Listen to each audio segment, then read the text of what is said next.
And speaking of TCU, that's a team that I'm seeing people looking at the odds for next year and kind of trying to break it all down on where you can make money, who the safest bets are, and things like that. And keep seeing, the underdogs or the surprises and all those various lists that we're seeing in the offseason. And they're a team that a lot of people seem to be pretty high on as far as being a bit of a surprise or shaking things up, or at least being a team that's maybe not looked at as somebody to pay attention to, but very well could make some noise. And they're curious to me because, we've already seen TCU without Gary Patterson for a few games.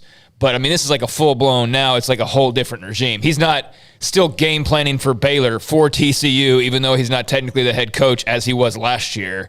He's totally not involved now. So, Sonny Dykes, did a great job at SMU. I'm going to be very curious, though, to see how that pans out. They've got some talent, but it's going to be different. And I think with TCU, a lot of just what made them so strong was that reputation as much as anything of just Gary Patterson and great defense, and you knew that's what you were getting. Like now, I don't know what you're getting exactly. You're going to get high-flying offense, but that's the same story in basically all these new hires in the Big 12.